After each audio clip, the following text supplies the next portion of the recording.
5. धनवान बनना बनाम धनवान बने रहना। अच्छे निवेश का मतलब आवश्यक रूप से अच्छे निर्णय लेना नहीं है। आवश्यक ये है कि आप नियमित रूप से गड़बड़ न करते रहें।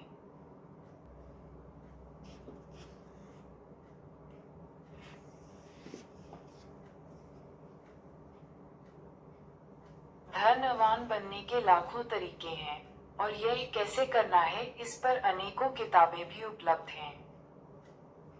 लेकिन धनवान बने रहने का सिर्फ एक ही तरीका है, थोड़ी मितव्ययिता और असुरक्षा का मिश्रण।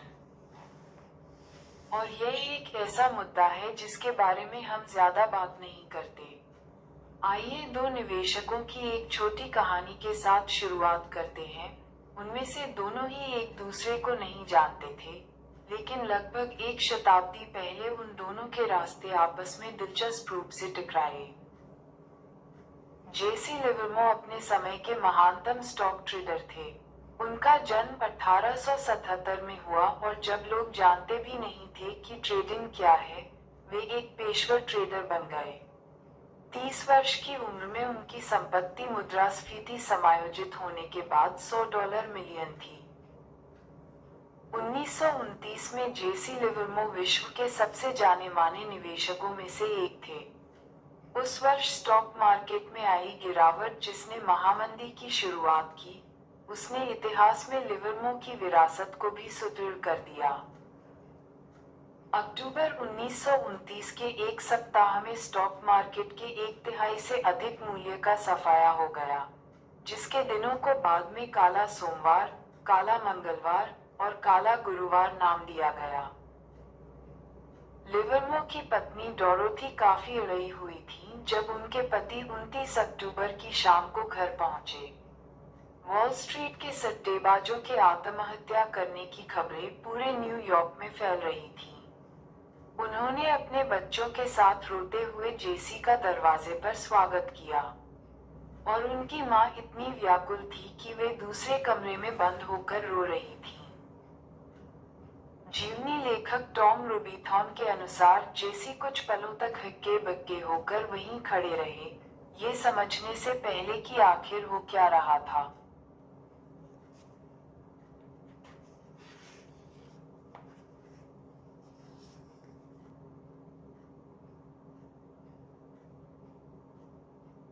धन संपत्ति का मनोविज्ञान। फिर उन्होंने अपने परिवार को ये खबर सुनाई, भाग्य की दरकार और मौलिक सूझ से वे स्टॉक मार्केट में गिरावट पर दांव लगा रहे थे। आपका मतलब हम बर्बाद नहीं हुए? डोरोथी ने पूछा।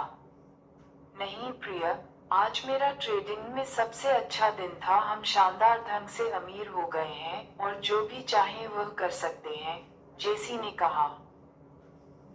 डोरोथी दौड़कर अपनी मां के पास गई और उन्हें चुप होने को कहा। एक ही दिन में जेसी लिवरमो ने $3 बिलियन से भी अधिक के बराबर की कमाई की थी। स्टॉक मार्केट के इतिहास के सबसे खराब महीने में वे विश्व के सबसे धनवान लोगों में से एक बन गए। जब लिवरमो का परिवार इस अद्भुत सफलता का जश्न मना रहा था, एक दूसरा व्यक्ति निराशा में वॉल स्ट्रीट की गलियों में भटक रहा था। अब्राहम जमान्स्की एक करोड़पति रियल एस्टेट निर्माता थे जिन्होंने 1920 के तूफानी दशक में काफी समृद्धि प्राप्त की। जैसे ही अर्थव्यवस्था तेजी से बढ़ी, उन्होंने वही किया जो वस्तुतः हर दूसरे सफल न्यूयॉर्क निवासी ने किया, स्टॉक मार्केट की बढ़ती कीमत पर जमकर दांव लगाया। 26 अक्टूबर 1929 को द न्यूयॉर्क टाइम्स ने एक लेख प्रकाशित किया जिसने 2 पैराग्राफ में एक दुखद अंत दर्शाया। बर्नार्ड एच सैंडलर, 225 ब्रॉडवे के वकील, से कल माउंट वर्नन की श्रीमती अब्राहम जमान्स्की ने अपने पति को ढूंढने में मदद मांगी, जो गुरुवार से लापता हैं। 50 वर्षीय जमान्स्की जो रियल एस्टेट ऑपरेटर हैं, सैंडलर के अनुसार उन्होंने स्टॉक में पर जमकर निवेश किया है।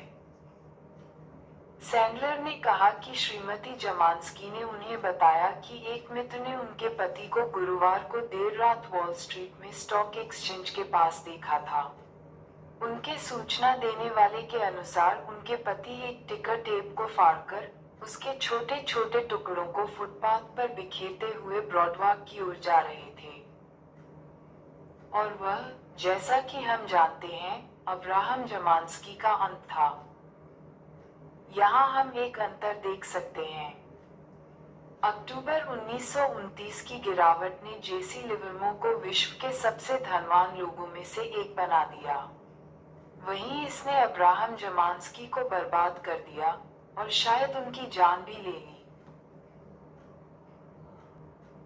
लेकिन अगर 4 साल आगे बढ़ें तो इनकी कहानियां फिर एक दूसरे से टकराती हैं। अपने 1929 के व्यवसाय के बाद लिवरमो ने अधिक आत्मविश्वास से और बड़े से बड़ा निवेश किया। यह उनके सर से ऊपर चला गया और वे बढ़ते कर्ज में डूब गए और फलतः स्टॉक मार्केट में सब कुछ गंवा बैठे। दिवालिया और शर्मिंदा होकर वे 1933 में 2 दिनों के लिए गायब हो गए। उनकी पत्नी उन्हें ढूंढने निकली। जेसीएल लिवरमो, 1100 पार्क एवेन्यू में रहने वाले स्टॉक मार्केट ऑपरेटर, लापता हैं और उन्हें कल दोपहर 3 बजे से देखा नहीं गया है। द न्यूयॉर्क टाइम्स ने 1933 में लिखा। वे वापस लौटे, लेकिन उनका रास्ता तय हो चुका था। लिवरमो ने अंत में अपनी जान ले ली। समय अलग अलग था, लेकिन जमांस्की और लिवरमोर में एक समानता थी। वे दोनों धनवान बनने में बहुत अच्छे थे और धनवान बने रहने में उतने ही खराब। अगर आप सोचते हैं कि धनवान शब्द आप पर लागू नहीं होता, इस अवलोकन से मिली सीख सब पर लागू होती है और आय के हर स्तर पर। संपत्ति प्राप्त करना एक बात है और इसे बनाए रखना दूसरी। अगर मुझे संपत्ति संबंधी सफलता का सार एक शब्द में देना हो, तो मैं इसे उत्तरजीविता कहूंगा। जैसा कि आप अध्याय 6 में देखेंगे, 40% ऐसी कंपनियां जो इतनी सफल थी कि सार्वजनिक ट्रेडिंग कंपनी बनने को तैयार थी, समय जाते जाते अपना सारा मूल्य गंवा बैठी। फॉर्ब्स की सबसे धनी 400 अमेरिकियों की सूची का प्रति दशक औसतन लगभग 20% का आवर्त है, जिसके कारणों में मृत्यु या किसी अन्य परिवार के सदस्य को राशि हस्तांतरण करना नहीं है। 17 पूंजीवाद कठिन है, लेकिन ऐसा होने का कारण कुछ हद तक ये भी है कि धन प्राप्त करना और धन बनाए रखना 2 अलग अलग कौशल हैं। धन प्राप्त करने के लिए जोखिम उठाना, आशावादी होना और साहस से आगे बढ़ना आवश्यक है। लेकिन धन बनाए रखने के लिए जोखिम उठाने का विपरीत आवश्यक है। इसके लिए विनम्रता और इस अड़ की आवश्यकता है कि जो आपको मिला है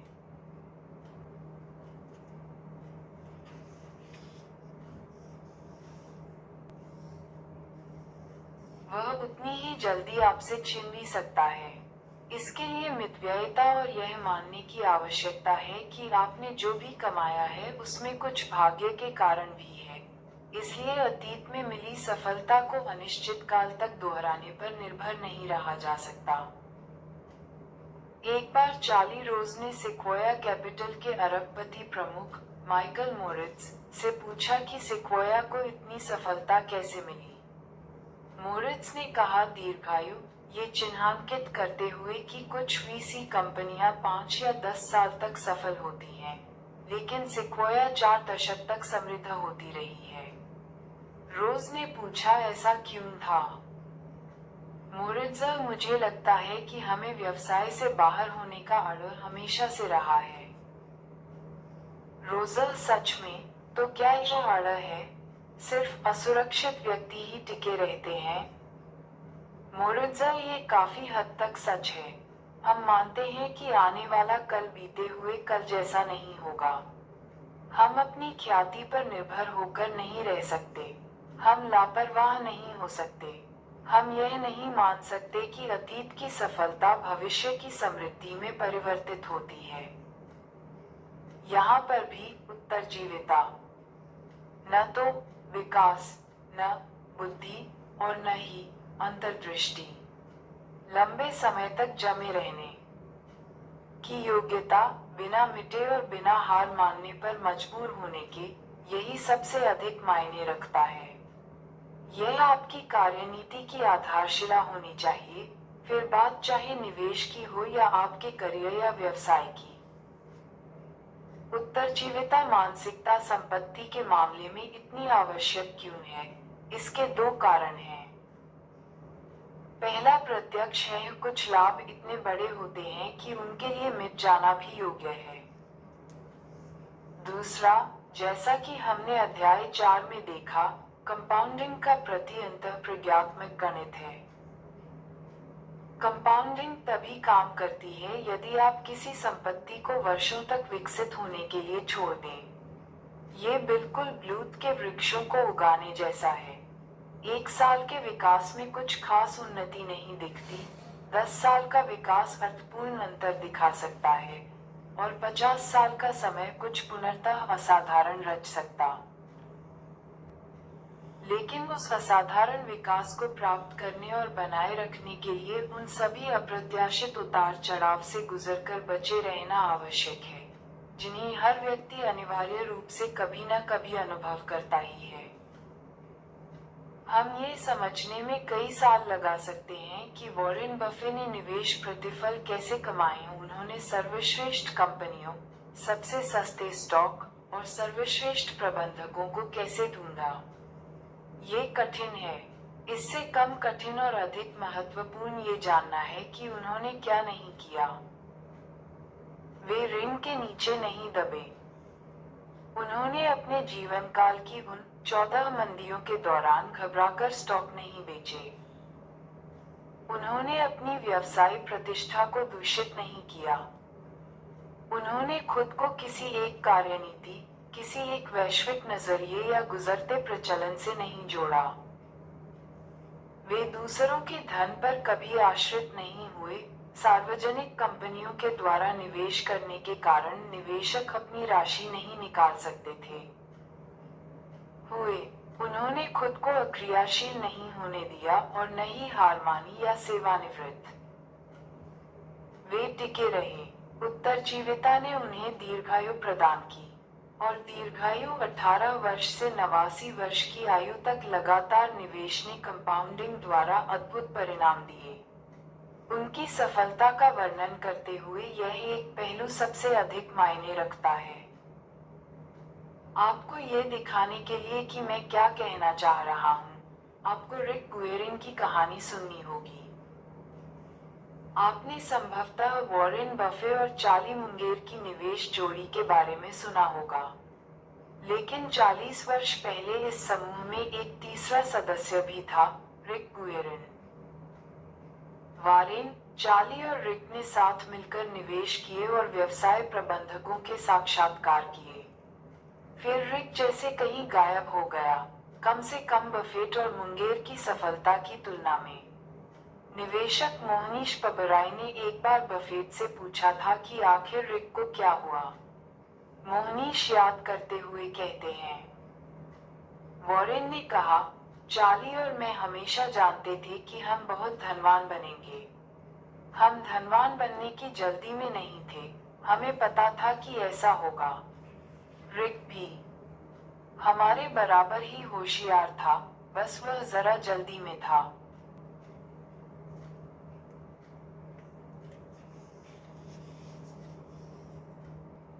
साय हुआ कुछ यूं कि 1973-74 की गिरावट में रिक सीमांत ऋण से दबा हुआ था, और उन 2 वर्षों में शेयर बाजार लगभग 70% नीचे चला गया, इसलिए उसे मार्जिन कॉल मिले। उसने अपने बर्कशायर स्टॉक वॉरेन को बेच दिए। वॉरेन ने असल में कहा, मैंने रिक के बर्कशायर स्टॉक $40 प्रत्येक से भी कम की दर में खरीदे। रिक बेचने पर मजबूर हुआ क्योंकि वह कर्ज में डूबा था। 18 चार्ली, वॉरेन और रिक धनवान होने में समान रूप से सफल थे, लेकिन वॉरेन और चार्ली के पास धनवान बने रहने का अतिरिक्त कौशल भी था, और लंबे समय में ये कौशल सबसे अधिक मायने रखता है। नसीम तालिब ने इसका कुछ इस तरह उल्लेख किया: आगे बने रहने और उत्तरजीविता में अंतर है। पहले के लिए दूसरे की आवश्यकता होती है। आपको बर्बाद होने से बचे रहना है, हर कीमत पर। उत्तरजीविता मानसिकता को वास्तविक संसार में लागू करने के लिए 3 बातों की परख आवश्यक है। 1. बड़े प्रतिफल चाहने से अधिक मैं आर्थिक रूप से अटूट होना चाहता हूँ, और अगर मैं अटूट हूँ मुझे लगता है कि मुझे बड़े प्रतिफल मिलेंगे, क्योंकि मैं अधिक समय तक टिका रहूंगा, जिससे कंपाउंडिंग अपना कमाल दिखा सके। बुल मार्केट के दौरान कोई भी नकद धन रोक कर नहीं रखना चाहता। वे ऐसी संपत्ति अधिकृत करना चाहते हैं जिसका मूल्य बहुत ऊपर जाए। बुल मार्केट के दौरान नकद धन रोकने से आप रूढ़िवादी दिख सकते हैं, या ऐसा अनुभव कर सकते हैं, क्योंकि उस समय आप तीव्रता से इस बात से अवगत हो जाते हैं कि अच्छा माल न लेकर आप कितना कुछ खो रहे हैं। कहिए कि नकद धन 1% की कमाई देता है और स्टॉक वार्षिक रूप से 10%। यह 9% का अंतर हर रोज आपको अंदर ही अंदर चुभता रहेगा। लेकिन अगर वही नकद धन आपको बियर मार्केट के दौरान अपने स्टॉक बेचने से रोकता है, उस नकद धन पर आपने जो वास्तविक प्रतिफल पाया वह 1% प्रतिवर्ष नहीं है, यह उसका कई गुना हो सकता है, क्योंकि एक बार की अंधाधुंध, गलत समय की स्टॉक बिक्री को रोकने से आपको आजीवन प्रतिफल में अधिक लाभ मिल सकता है, बजाय दर्जनों बड़े स्टॉक खरीदने के। कंपाउंडिंग बड़े प्रतिफल पर निर्भर नहीं करती। माल अच्छे प्रतिफल जो बहुत लंबे समय तक टिके रहें, विशेषतः अस्तव्यस्तता और तबाही के बीच हमेशा जीत जाएंगे। 2. योजना बनाना आवश्यक है, लेकिन हर योजना का सबसे महत्वपूर्ण भाग ये है कि तब के लिए योजना बनाई जाए जब बनाई गई योजना काम न कर रही हो। वह क्या कहावत है, मेरे मन कुछ और है, कर्ता के कुछ और। आर्थिक और निवेश संबंधी नियोजन विकट होता है क्योंकि यह आपको बताता है कि आपका वर्तमान आचरण औचित्य के दायरे में है या नहीं। लेकिन ऐसी कुछ ही योजनाएं होती हैं जो वास्तविक संसार में अपनी पहली मुठभेड़ के बाद टिक पाती हैं। अगर आप अगले 20 वर्षों के लिए अपनी आय, बचत दर और प्रतिफल की योजना बना रहे हैं, उन सभी बड़ी घटनाओं के बारे में सोचिए जो पिछले 20 वर्षों में हुई हैं, जिनका कोई भी पूर्वानुमान नहीं लगा सकता था। 11 सितंबर, आवास में उछाल और गिरावट जिसके कारण लगभग 10 मिलियन अमेरिकी नागरिकों ने अपने घर गंवा दिए, आर्थिक संकट जिसमें लगभग 9 मिलियन लोगों की नौकरी चली गई, रिकॉर्ड तोड़ देने वाली स्टॉक मार्केट की रैली, और कोरोना वायरस जिसने इस किताब के लिखे जाने के समय पूरी दुनिया को हिला कर रखा है। कोई भी योजना तभी सफल कहलाती है जब वह वास्तविकता की मार झेल सके, और अनिश्चितताओं से भरा भविष्य हर किसी की वास्तविकता है। एक अच्छी योजना इस तथ्य को नहीं झुठलाती, बल्कि वह इसे अपनाती है और त्रुटियों के लिए स्थान बनाती है। जितना अधिक आप किसी योजना के विशिष्ट पहलुओं को वास्तविक होते देखना चाहते हैं, उतना ही क्षीण आपका आर्थिक जीवन हो जाता है। अगर आपकी बचत योजना में लुटियों के लिए इतना पर्याप्त स्थान है कि आप ये कह सकें कि अगर अगले 30 वर्षों तक मार्केट प्रतिफल 8% हो, तो बहुत बढ़िया होगा, लेकिन अगर यह प्रतिवर्ष 4% भी रहे तो भी मैं संभाल लूंगा, उतनी ही अधिक मूल्यवान आपकी योजना बन जाएगी। बहुत से निवेश इसलिए असफल नहीं होते कि वे गलत थे, बल्कि इसलिए कि वे एक ऐसी परिस्थिति में बस काफी हद तक ठीक थे जहां चीजों को एकदम ठीक होने की आवश्यकता थी। त्रुटियों के लिए स्थान, जिसे अक्सर सुरक्षा सीमा कहा जाता है, वित्त में सबसे अगोचर बल है। ये कई रूप में पाया जाता है। 1.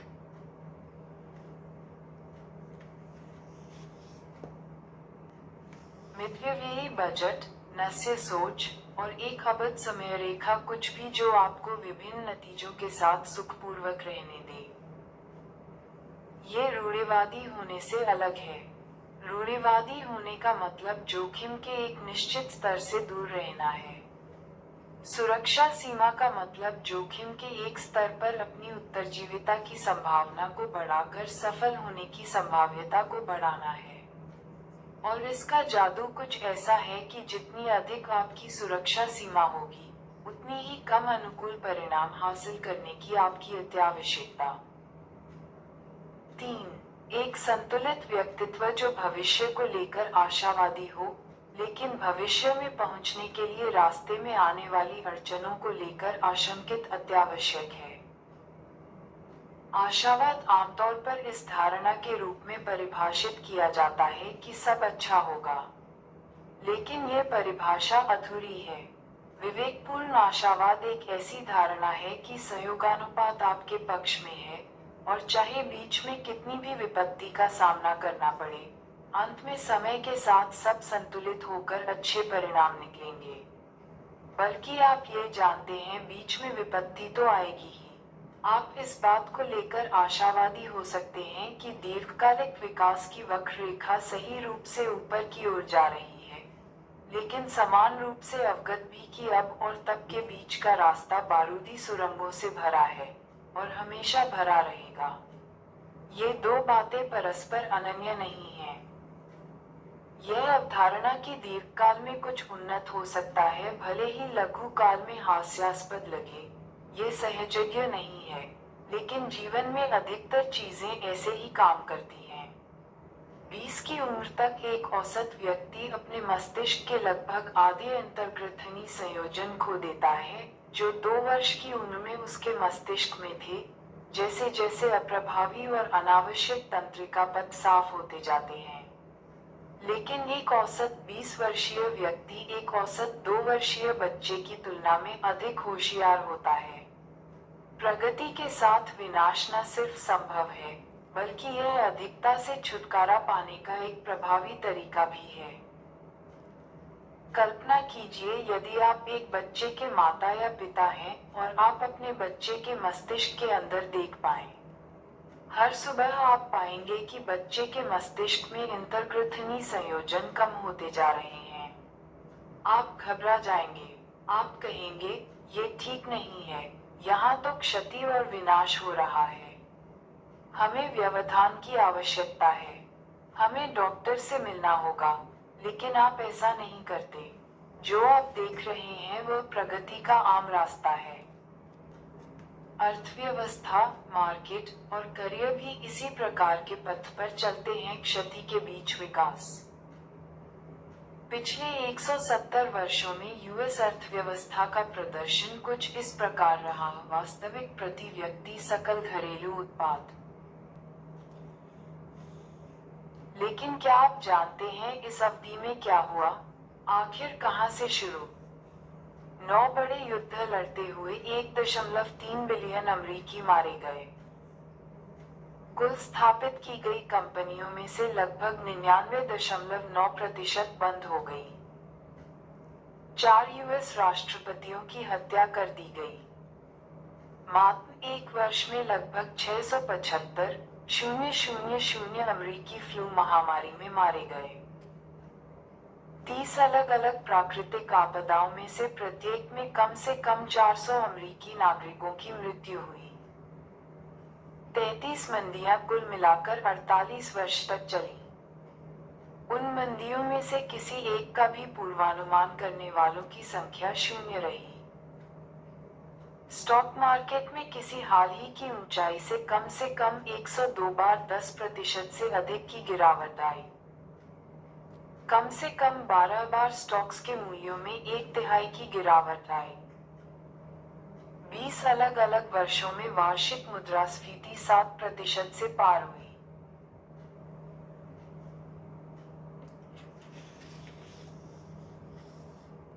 गूगल के अनुसार आर्थिक निराशावाद ये शब्द कम से कम 29,000 बार समाचार पत्रों में छपे।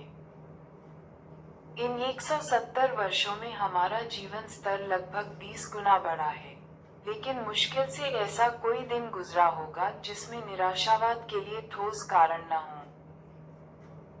एक ऐसी मानसिकता जो असुरक्षित होने के साथ साथ आशावादी भी हो, उसे बनाए रखना कठिन है, क्योंकि चीजों को श्वेत और श्याम में देखना आसान है बजाय सूक्ष्मांतर को समझने के। लेकिन दीर्घकालिक आशावाद का लाभ उठाने के लिए आपको लघुकाल में असुरक्षित अनुभव करना आवश्यक है। जेसी लिवरमो ने ये कठिन रूप से जाना। उन्होंने अच्छे दिनों को बुरे दिनों का अंत समझा। धनवान बनने के बाद उन्हें लगा कि धनवान बने रहना निश्चित था, और वे अपराजय थे। लगभग सब कुछ खो देने के बाद उन्होंने चिंतन करते हुए कहा, मैं कभी कभी सोचता हूँ कि एक सट्टेबाज के लिए घमंड से बचे रहने की सीख पाने के लिए कोई भी कीमत इतनी बड़ी नहीं है। बहुत से उत्कृष्ट व्यक्तियों की बड़ी असफलताएं सीधी घमंड से जोड़ी जा सकती हैं। यह एक महंगी बीमारी है, उन्होंने कहा, हर कहीं से लेकर हंस किसी तक। आगे हम एक और पहलू देखेंगे ये समझने के लिए कि आपदा के बीच प्रगति को समझना इतना कठिन क्यों हो सकता है। Thank you.